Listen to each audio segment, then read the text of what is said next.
ना इधर ना उधर, हर खबर की पूरी खबर, ना लाग लपेट ना खबरों में खोट। आप देख रहे हैं एबीपी रिपोर्ट। नमस्कार, मैं हूं आपके साथ शीरीन और शुरुआत करेंगे इस वक्त की 4 बड़ी खबरों के साथ। पहली खबर पहलगाम हमले के एक नए वीडियो से जुड़ी हुई है। हमले के दौरान बनाए गए इस वीडियो में आतंकियों की गोलियों की आवाज सुनाई दी। डरे सहमे सैलानी जान बचाकर भागते हुए नजर आए। दूसरी खबर जम्मू कश्मीर विधानसभा से, जहां पर आज पहलगाम हमले पर विशेष सत्र बुलाया गया, जिसमें सभी दलों के नेताओं ने एक आवाज में हमले की निंदा की। मुख्यमंत्री उमर अब्दुल्ला ने कहा कि मेरे पास माफी मांगने के लिए शब्द नहीं है। तीसरी खबर पहलगाम हमले पर कांग्रेस में छिड़े हुए घमासान की। हमले पर कांग्रेस नेताओं की बयानबाजी से राहुल गांधी और मल्लिकार्जुन खड़गे नाराज हैं। नेताओं को पार्टी लाइन से अलग बयानबाजी नहीं करने की नसीहत दी गई है। चौथी खबर भारत की बढ़ती हुई ताकत की है। भारत और फ्रांस के बीच रक्षा सौदे पर लगी मुहर की खबर। 63,000 करोड़ रुपए में फ्रांस से 26 राफेल मरीन फाइटर जेट खरीदेगा भारत। समुद्र में बढ़ेगी नौसेना की शक्ति।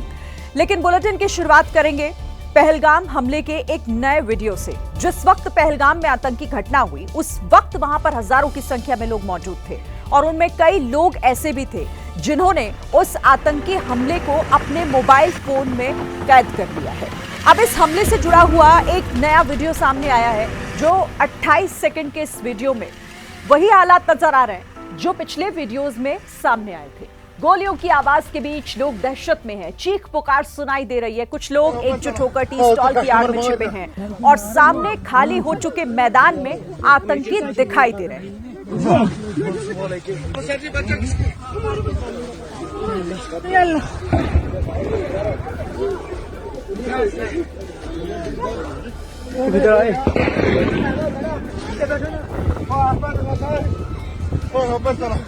कस्टमर मारना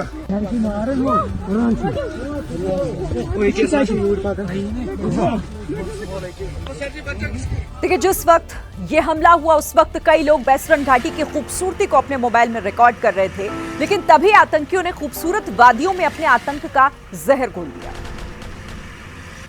तो ये तस्वीरें, जो नया वीडियो सामने आया है, आपने देखा। और पहलगाम हमले के बाद से ही जम्मू कश्मीर में आतंकवादियों के खिलाफ एक्शन तेज हो गया है। सुरक्षा बलों ने डोडा और किश्तवाड़ में पाकिस्तान में छिपे कई आतंकवादियों के घरों में छापेमारी की है। डोडा में सुरक्षा बलों ने जब आतंकवादियों के घरों पर छापेमारी की तो हड़कंप मच गया। करीब दर्जन भर आतंकवादियों के घरों की जमकर तलाशी ली गई। सुरक्षा बलों ने घर का कोना कोना छान मारा। किचन के सामानों की भी जांच की गई। इस दौरान सुरक्षा बल घर के चारों तरफ तैनात कर दिए गए थे। किश्तवाड़ में भी आतंकवादियों के खिलाफ बड़ा अभियान चला। सुरक्षा बलों ने जिले में कई जगहों पर छापेमारी की। जिन आतंकवादियों के घरों पर रेड मारी गई, वो पाकिस्तान में बैठकर घाटी में आतंकी नेटवर्क चला रहे हैं। वहीं सुरक्षा बलों ने आतंक पर करारा प्रहार करते हुए कई आतंकवादियों के घर भी जमींदोज कर दिए हैं। आतंकियों तक पहुंचने के लिए सेना हर उस व्यक्ति से पूछताछ कर रही है जो किसी भी तरीके से दहशतगर्दों से जुड़ा हुआ हो। सेना के टारगेट पर वो लोग भी हैं जिन पर शक है कि उन्हें आईएसआई की वजह से फायदा हुआ है। सबसे पहली पंक्ति में पहाड़ों में रहने वाले गुर्जर बकरवाल समुदाय के लोगों का नाम आ रहा है। जांच एजेंसी से जुड़े सूत्रों के मुताबिक आतंकियों तक पहुंचने के लिए गुर्जर बकरवाल समुदाय के लोगों से भी पूछताछ होगी। शक है कि इनमें से कुछ लोग कश्मीर में आईएसआई के एजेंट से मिले हुए हैं। खुफिया एजेंसी से जुड़े सूत्रों के मुताबिक गुर्जर बकरवाल समुदाय के लोगों को अपने पाले में लाने के लिए आईएसआई ने प्लान तैयार किया था। इसके तहत अपने एजेंट्स के जरिए आईएसआई गुर्जर बकरवाल समुदाय के लोगों को मस्जिद बनाने के लिए फंडिंग कर रही थी, ताकि समय आने पर ये लोग आईएसआई के एजेंट्स के प्रति वफादार रहें। अब इस समुदाय से आने वाले संदिग्ध लोगों को पकड़कर उनसे पूछताछ की जा रही है। खबर है कि पहलगाम में सैलानियों को नरसंहार करने वाले आतंकी हमले के बाद बॉर्डर पार नहीं कर पाए हैं। वो अभी भी कश्मीर के जंगलों में छिपे हुए हैं और सेना से अपनी जान बचाकर भागते फिर रहे हैं। और उन्हें ढूंढने के लिए भारतीय सेना के जवान जंगलों की ओर लगातार सर्च ऑपरेशन चला रहे हैं। इंडियन एक्सप्रेस में छपी रिपोर्ट के मुताबिक पिछले 5 दिनों में दक्षिण कश्मीर के अलग अलग जंगली इलाकों में आतंकियों को देखा गया। सेना और आतंकियों का आमना सामना 4 बार हुआ। इनमें से एक बार दोनों ओर से फायरिंग भी हुई, लेकिन घने जंगलों का फायदा उठाकर आतंकी भागने में कामयाब हो जा रहे हैं। सर्च ऑपरेशन में लगे जवानों को भरोसा है कि जल्द ही आतंकी उनके कब्जे में होंगे। खबरें हैं कि दक्षिण कश्मीर के जंगलों में अभी 4 आतंकी छिप कर अपनी जान बचा रहे हैं। इनमें से 2 पाकिस्तानी हैं। आतंकियों की मूवमेंट तभी मिल रही है जब वो खाने की तलाश में बाहर निकल रहे हैं या फिर उनका कोई मददगार उन्हें खाना पहुंचाने जा रहा है। पहलगाम हमले की जांच एनआईए ने शुरू कर दी है। जो लोग इस आतंकी हमले में घायल हुए हैं और जिन्होंने इस घटना को अपनी आंखों से देखा है, उनके बयान दर्ज किए जा रहे हैं।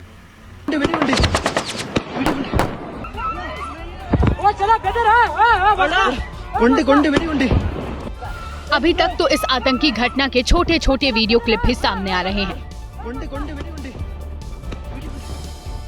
चलना यार।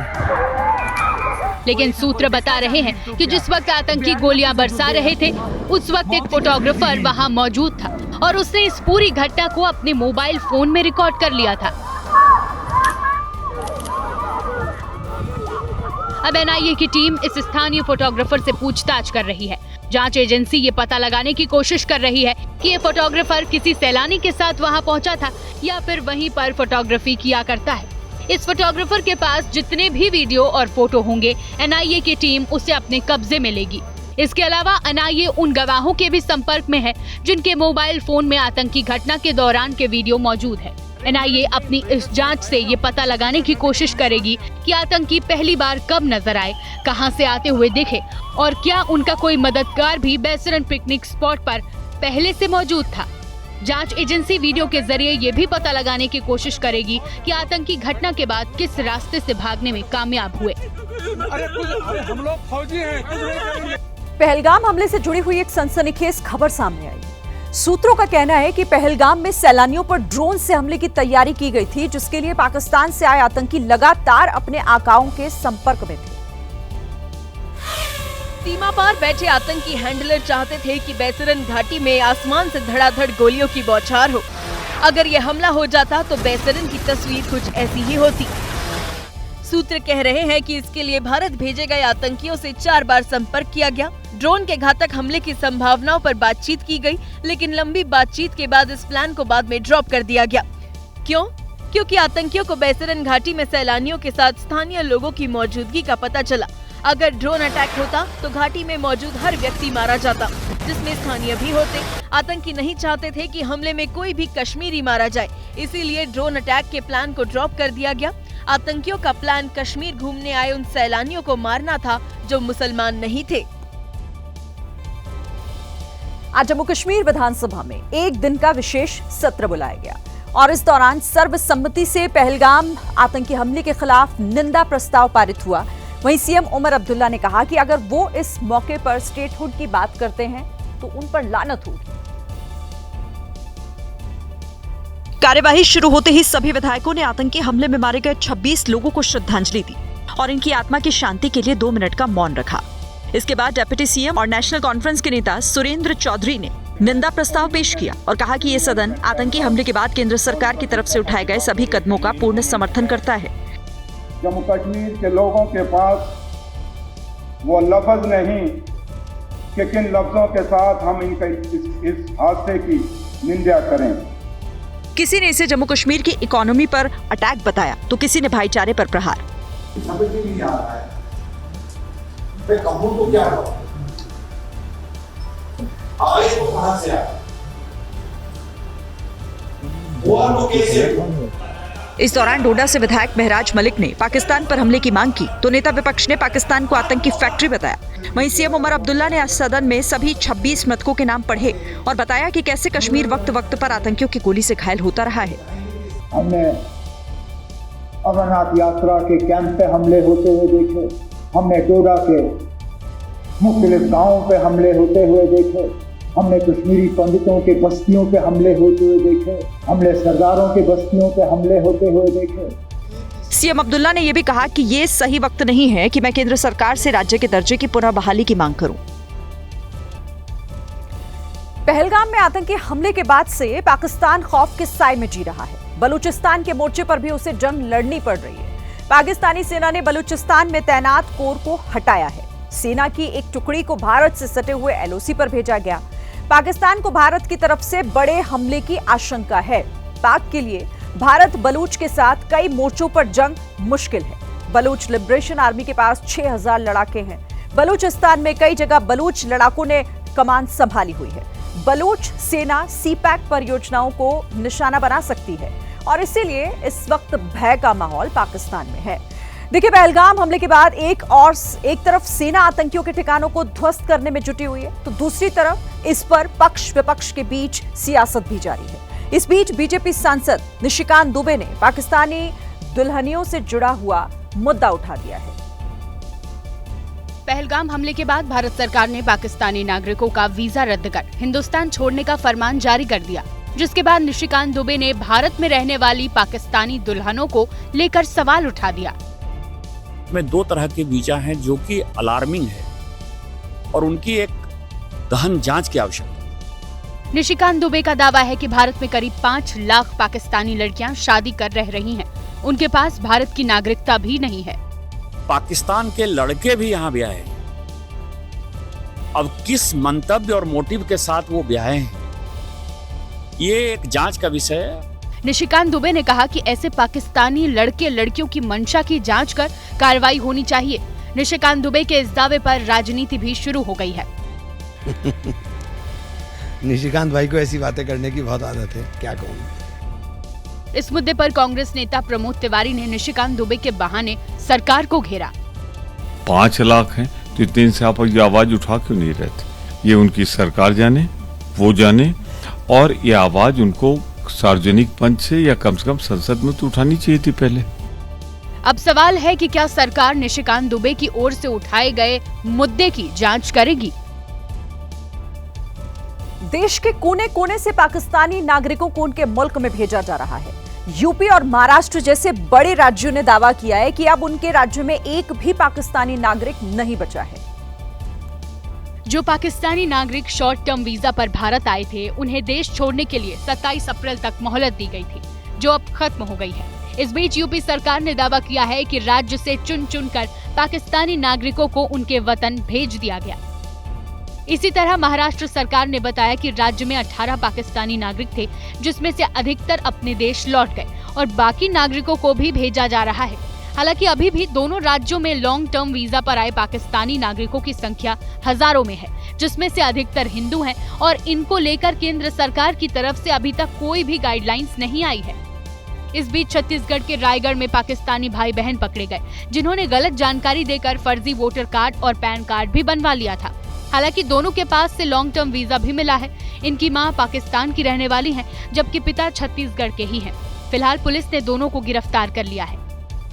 इधर उद्धव गुट की शिवसेना ने सामना का संपादकीय में भारत में रहने वाले पाकिस्तानी नागरिकों को लेकर सवाल उठाया है और पूछा है कि बीजेपी के कार्यकाल में देश में पाकिस्तानी और बांग्लादेशी नागरिकों की संख्या कैसे बढ़ गई। पहलगाम आतंकी हमले के बाद भारत सरकार लगातार एक्शन मोड में है। सर्जिकल स्ट्राइक से पहले भारत ने पाकिस्तान पर डिजिटल स्ट्राइक करते हुए दर्जन भर से ज्यादा पाकिस्तानी यूट्यूब चैनल्स पर बैन लगा दिया है। पहलगाम में हुए आतंकी हमले के बाद से ही ये सारे चैनल भारत विरोधी प्रोपेगेंडा फैला रहे थे और भारत के खिलाफ जहर उगलने का काम कर रहे थे। जिन चैनल्स पर बैन लगा है उसमें डॉन न्यूज, जियो न्यूज, ARY न्यूज है, बोल न्यूज और समा टीवी जैसे न्यूज चैनल्स, जिनके यूट्यूब अकाउंट को बैन कर दिया गया है। इसके साथ ही इरशाद भट्टी, आसमा शिराजी, उमर चीमा एक्सक्लूसिव और मुनीब फारूक जैसे तथाकथित पाकिस्तानी पत्रकारों के यूट्यूब चैनल्स भी फिलहाल बैन कर दिए गए हैं। इसके अलावा आपको बताएं, रफ्तार, द पाकिस्तान रेफरेंस, GNN, सुनो न्यूज HD और राजीनामा जैसे यूट्यूब चैनल भी भारत में अब नहीं दिखाए जाएंगे। वहीं क्रिकेट की आड़ में भारत के खिलाफ जहर उगलने वाले समा स्पोर्ट्स और उजैर क्रिकेट जैसे चैनल्स पर भी प्रतिबंध लगा दिया गया है। देखिए, पाकिस्तान फिर से सीमा पर युद्ध विराम का उल्लंघन कर रहा है। बीती रात पाकिस्तानी चौकियों से गोलीबारी की गई, जिसका भारतीय सेना ने मुंहतोड़ जवाब दिया है। गोलीबारी से स्थानीय लोग इस वक्त डर में हैं। कुपवाड़ा और पूंछ में पाकिस्तान सेना ने बिना किसी उकसावे के गोलीबारी की है। पिछले 4 दिन से रात में पाकिस्तानी चौकियों से फायरिंग की जा रही है। नियंत्रण रेखा पर इस तरह के उकसावे वाली फायरिंग का भारतीय सेना ने भी जवाब दिया है। एलओसी पर फायरिंग की वजह से स्थानीय लोग डरे हुए हैं। वो भारत सरकार से सीमा के पास बसे गांवों में बंकर बनाने की मांग कर रहे हैं। ये एलओसी का एरिया है, यहाँ पे लोगों को बहुत बड़ी परेशानी हुई है। जब भी शेलिंग्स हुई है तो बहुत ज़्यादा लोगों ने परेशानी देखी है। तो मैं सरकार से यही रिक्वेस्ट करना चाहूँगा कि यहाँ पे बैंकर्स बनाए जाएं। पहलगाम हमले के बाद पाकिस्तान से तनाव के बीच पुंछ में सीमा से सटे कई बंकर्स की साफ सफाई की गई है ताकि हमले के वक्त यहाँ के लोगों को सुरक्षित रखा जा सके। आज इस वक्त हम बंकर के अंदर बैठे हैं। हम गवर्नमेंट के शुक्रगुजार हैं कि 50 से लगभग ज़्यादा बैंकर हैं। एलओसी पर रहने वाले कुपवाड़ा और पूंछ के लोग भी चाहते हैं कि इस बार भारत पाकिस्तान को ठीक से सबक सिखाए ताकि भूल से भी वो आतंकी हमला कराने की हिमाकत न करे। पहलगाम आतंकी हमले के लगातार कई वीडियो सामने आ रहे हैं जिसमें आतंकियों की बर्बरता साफ दिखाई दे रही है और इसी कड़ी में एक और खतरनाक वीडियो पहलगाम आतंकी हमले का सामने आया है जिसमें एक पर्यटक जिपलाइन एडवेंचर करता हुआ दिख रहा है और इसी दौरान बैसरन वैली में फायरिंग हो जाती है। हालांकि सैलानी को नीचे चल रही गोलीबारी और आतंकी हमले का पता नहीं चल पाया। वो हंसते हुए अपना वीडियो इसी तरीके से रिकॉर्ड करता रहा। वीडियो को आप ध्यान से देखेंगे तो आसपास लोग आपको भागते हुए दिखाई दे जाएंगे, चीख पुकार भी आपको सुनाई दे जाएगी क्योंकि ये जिपलाइन एडवेंचर कर रहा था ये शख्स, इसीलिए इसे इस बात का अंदाजा नहीं हुआ कि नीचे आखिर चल क्या रहा है। लेकिन वीडियो को ध्यान से देखने पर साफ समझ आता है कि नीचे आतंकी किस तरीके से बर्बरता कर रहे हैं। एक जगह एक सैलानी गोली लगने के बाद गिरता हुआ भी दिखाई देता है। हमले के बाद जैसे जैसे लोग ट्रॉमा से उबर रहे हैं वो अपने मोबाइल फोन में रिकॉर्ड किए गए वीडियो शेयर कर रहे हैं। तस्वीरें आपके सामने है। ये पहलगाम हमले का सबसे खतरनाक नया वीडियो। ये शख्स जो घूमने के लिए पहुंचा हुआ था, ये पर्यटक है और किस तरीके से ये अपना वीडियो रिकॉर्ड ऊपर कर रहा था, हंसता मुस्कुराता हुआ दिख रहा है क्योंकि इसे आभास नहीं है कि नीचे आकर क्या हो रहा है। लेकिन जब आप देखेंगे इसे ध्यान से, ये देखिए इसने यहाँ से जिपलाइन अपनी शुरू की और उसके बाद नीचे साफ दिखता है इस वीडियो में। जैसे जैसे ये शख्स आगे बढ़ता है आपको आसपास हलचल बढ़ी हुई दिखाई देगी, लोग दौड़ते भागते दिखाई देंगे। आतंकी वहां पर पहुंच चुके थे, वो गोलीबारी करते हुए इसमें दिखाई दे रहे हैं। एक शख्स को गोली लगती है और नीचे वो गिर पड़ता है। तस्वीरें आपके सामने हैं। ये वीडियो उसी दिन का है जिस दिन आतंकी हमला हुआ था पहलगाम में और इस तरीके के वीडियो अब धीरे धीरे सामने निकल कर आ रहे हैं। ये देखिए भागती हुई महिलाएं आपको पीछे दिख रही हैं, दौड़ते हुए लोग दिखाई दे रहे हैं, लेकिन ये कुछ दूरी पर है, कुछ ऊपर है। ये देखिए गोली लगने से एक व्यक्ति नीचे गिर जाता है, वो भी इस वीडियो में रिकॉर्ड हो गया। लेकिन इस शख्स को उस वक्त आभास नहीं हुआ जिस टाइम नीचे गोलियां चल रही थी, आतंकी हमला किया जा रहा था, बर्बर तरीके से लोगों को मारा जा रहा था। वहीं पर सब अपने अपने तरीके से एंजॉय कर रहे थे। ये पर्यटक जो वहां एडवेंचर स्पोर्ट कर रहा था और उसी दौरान ये सब कुछ कैमरे में रिकॉर्ड हो गया। पीछे जो कुछ चल रहा था वो साफ दिखता है। 22 अप्रैल का ये वीडियो है, उसी आतंकी हमले के दिन का, उसी वक्त का वीडियो है ये। आप गौर से एक बार फिर इस वीडियो को देखिए। जैसे जैसे ये शख्स आगे की तरफ बढ़ता है, नीचे देखिए आपको दो तस्वीरें हम दिखा रहे हैं। पहला वो वीडियो जब वो रिकॉर्ड कर रहा होता है अपने उस एडवेंचर स्पोर्ट को, और दूसरी तस्वीर उस वक्त की है जब नीचे बर्बरता साफ हो चुकी थी, लोग दौड़ते भागते दिखाई दे रहे थे, गोलियों की आवाजें, चीख पुकारे, सब कुछ सुनाई दे रहा था। एक एक कर वो आतंकी लोगों का धर्म पूछकर, उनका नाम पूछकर अटैक कर रहे थे, उन्हें मार रहे थे, उन पर गोलियां बरसा रहे थे। और अब धीरे धीरे इस तरीके के कई वीडियो सामने आ रहे हैं। जो नया वीडियो इस वक्त का एक्सक्लूसिव तस्वीरें हम आपको इस वक्त दिखा रहे हैं।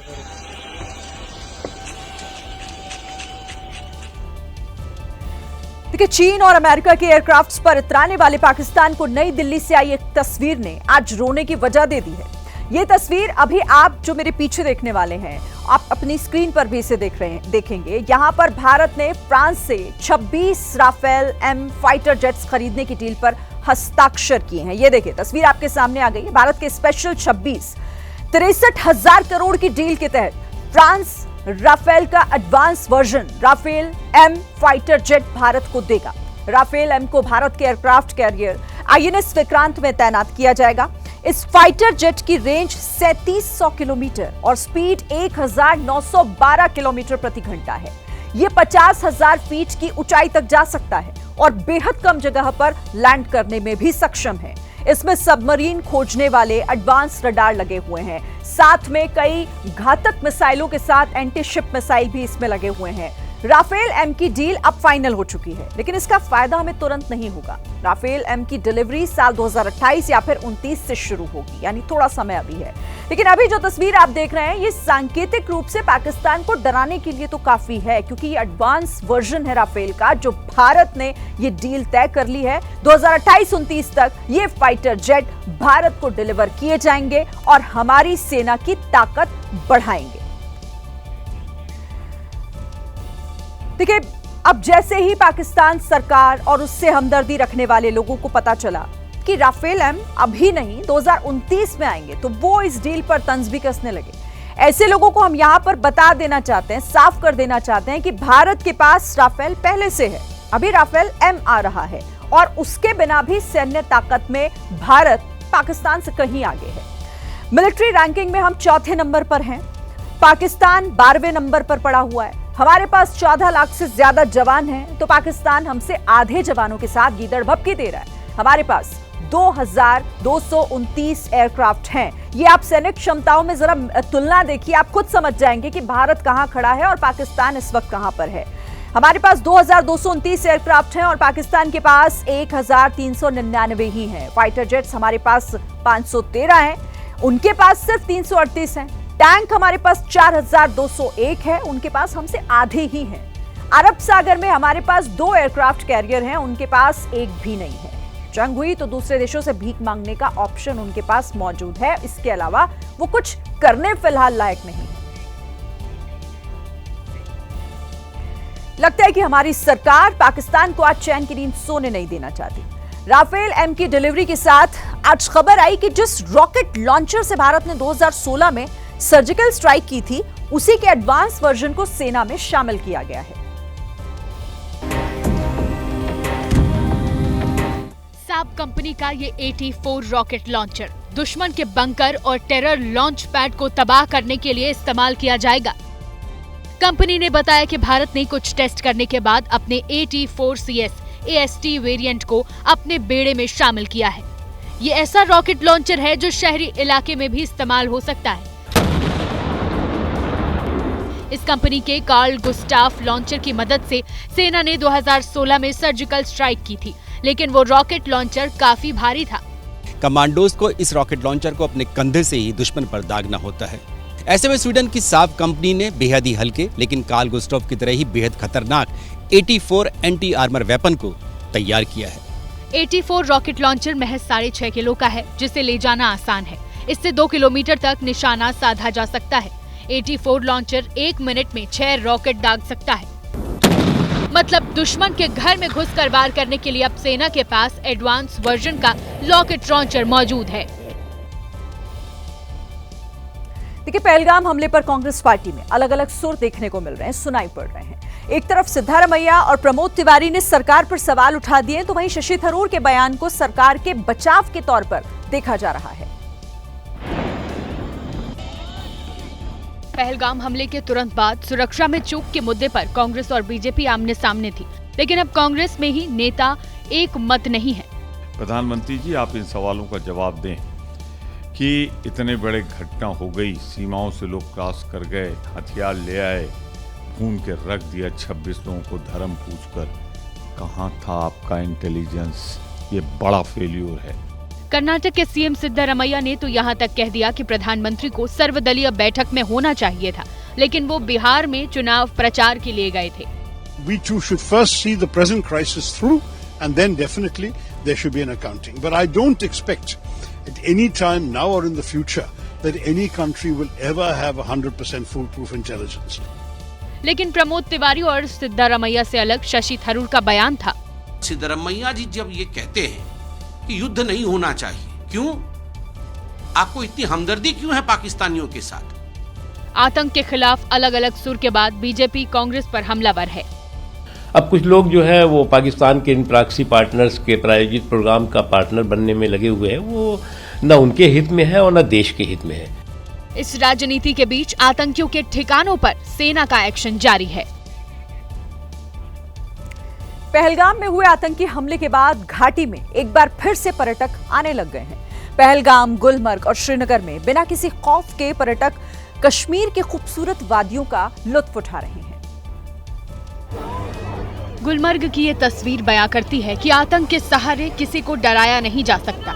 यहाँ भारी संख्या में पर्यटक पहुँच रहे हैं और खूब मस्ती कर रहे हैं। जो कोई भी आना चाहे वो आ सकते हैं, यहाँ कोई खतरा नहीं है। यहाँ पुलिस फोर्स सब हमारे साथ है। गुलमर्ग में रोजाना करीब 3 से 5 हजार पर्यटक आते हैं। पुलिस और सुरक्षा बल के जवान हर जगह मुस्तैद हैं।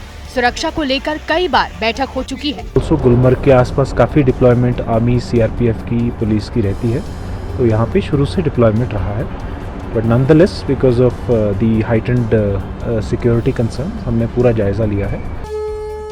पहलगाम में भी एक बार फिर से बड़ी संख्या में टूरिस्ट का आना शुरू हो गया है। मेन बात तो ये कि गवर्नमेंट पे और अपनी जो मिलिट्री है इस पे बहुत विश्वास है लोगों को और बहुत बढ़िया है। मैं श्रीनगर में होम स्टे में हूँ, इतने अच्छे लोग हैं, मेरे को घर की याद नहीं आ रही है। साफ है कश्मीर घाटी में फिर से उमड़ी भीड़ आतंकवाद के मुंह पर करारा तमाचा है। जम्मू श्रीनगर नेशनल हाईवे पर एक टेम्पो ट्रैवलर में अचानक आग लगने से हड़कंप मच गया। आग लगने के बाद ड्राइवर ने किसी तरह कूदकर अपनी जान बचाई। गनीमत रही कि हादसे में किसी की जान नहीं गई। हाईवे पर धू धू कर जल रही टेम्पो ट्रैवलर की ये तस्वीरें जम्मू कश्मीर से आई हैं, जहां नगरोटा के पास अचानक ही सड़क किनारे खड़े टेम्पो ट्रैवलर से आग की लपटें उठती दिखाई दी। जिस वक्त टेम्पो ट्रैवलर में आग भड़की उस वक्त ड्राइवर अंदर ही मौजूद था। हालांकि आग लगने के फौरन बाद वो किसी तरह बाहर निकल आया, जिससे उसकी जान बच गई। लेकिन पूरा टेम्पो ट्रैवलर चंद सेकेंडों में ही आग के गोले में तब्दील हो गया। हादसे की जानकारी मिलते ही फायर ब्रिगेड मौके पर पहुंची, टेम्पो ट्रैवलर में लगी आग बुझाने की कोशिश शुरू की और बड़ी मुश्किल से आग पर काबू पाया। आग कैसे लगी ये अभी तक साफ नहीं हुआ, लेकिन आशंका है कि शॉर्ट सर्किट की वजह से टेम्पो ट्रैवलर में आग भड़की थी, जिससे हाईवे पर अफरा तफरी मच गई। गनीमत रही कि हादसे में किसी की जान नहीं गई, क्योंकि जब आग लगी तो टेम्पो ट्रैवलर में यात्री नहीं थे, वरना बहुत बड़ा हादसा हो सकता था।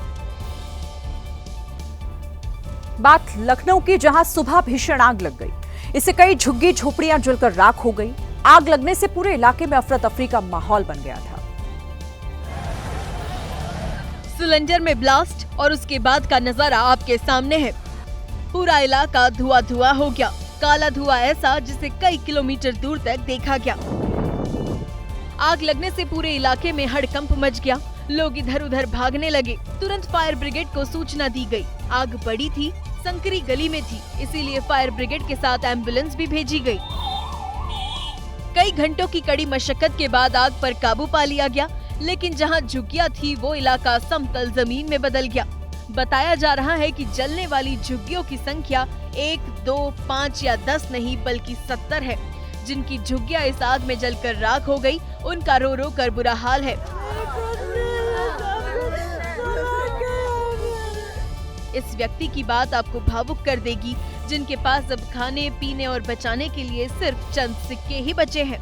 वो निकल नहीं पाए, इतना घास पैसा सब जल गए थे, इतना पैसा है तो सब जल गए थे, क्या करेंगे। राहत की बात है कि इस भयंकर आग में सभी लोग सुरक्षित हैं, लेकिन जिनके आशियाने के साथ सामान जल गया, उस दर्द को भुलाया नहीं जा सकता। मध्य प्रदेश के दमोह में बारिश की वजह से हजारों क्विंटल गेहूं बर्बाद हो गया। ये हाल तब है जब अभी बारिश का सीजन शुरू नहीं हुआ है। बीच बीच में मौसम बदलने की वजह से कई जगहों पर बारिश हो रही है। तस्वीरें दमोह के सरकारी फसल मंडी की है। हजारों क्विंटल गेहूं खुले आसमान के नीचे रखा हुआ था। रविवार को अचानक से बारिश हो गई। किसानों का आरोप है कि बारिश या खराब मौसम के दौरान अनाज को सुरक्षित रखने के लिए मंडी में पर्याप्त इंतजाम नहीं किए गए, जिसकी वजह से गेहूं को नुकसान पहुंचा। तस्वीरें आपके सामने मध्य प्रदेश के दमोह से सामने आई हैं, जहां बारिश की वजह से किस तरीके से हजारों क्विंटल गेहूं जो खुले में रखा हुआ था सारा बर्बाद हो चुका है। किसानों का आरोप है कि यहां स्टोरेज के लिए व्यवस्था सही नहीं है, जिस वजह से ये हुआ है। इधर तमिलनाडु के मदुरई में एक अनोखा उत्सव मनाया गया, जिसमें मछली पकड़ने के लिए लोग तालाब में उतरे। एक साथ इतने लोगों की मछली पकड़ने की वजह जानकर आप हैरान रह जाएंगे। इधर से भी लोग आ रहे हैं, उधर से भी लोग आ रहे हैं, हर तरफ से लोग आ रहे हैं। हाथों में मछली पकड़ने के लिए बड़ी बड़ी जालियां हैं। इसमें महिलाएं, पुरुष, बच्चे, हर उम्र के लोग हैं। इस भीड़ की संख्या 1000 से ज्यादा की है। तालाब में कूदते ही हर कोई मछली पकड़ने में जुट गया। मछली पकड़ने के लिए तालाब में इतनी भीड़ की वजह है वो उत्सव जो तमिलनाडु के अलग अलग हिस्सों में मनाया जाता है। इस उत्सव का नाम है मछली पकड़ने का उत्सव। अच्छी बारिश और फसल की उम्मीद के साथ आयोजित होने वाला ये उत्सव एकता की भावना को बढ़ाता है। इस प्रतियोगिता के समापन में मछली पकड़ने वालों के चेहरे पर खुशी देखने लायक है। ओडिशा के पारादीप में 0 पॉइंट के पास IOCL कैंपस में techno mount and metal craft company के पाइप स्टॉक यार्ड में भीषण आग लग गई। तस्वीरों में आप देख सकते हैं कि आग कितनी भयानक है। आग बुझाने के लिए 5 से अधिक दमकल की गाड़ियों को मौके पर पहुंचाया गया। कड़ी मशक्कत के बाद आग पर काबू पा लिया गया। इस घटना में करोड़ों रुपए की संपत्ति जलकर खाक। काले धुएं का गुबार देखकर ही समझा जा सकता है कितनी भयानक, कितनी भीषण आग थी। किस तरह से यहाँ पर जो दमकल कर्मी पहुंचे उनके पसीने छूट गए इस पर काबू पाने के लिए। लेकिन राहत इस बात की है कि मेहनत, कड़ी मशक्कत के बाद इस आग पर काबू पा लिया गया है। ओडिशा के पारादीप की तस्वीरें। इसी के साथ ये थी आज की एबीपी रिपोर्ट। कल भी जारी रहेगी खबरों की खोज। तब तक के लिए आप बने रहिए एबीपी न्यूज के साथ। नमस्कार।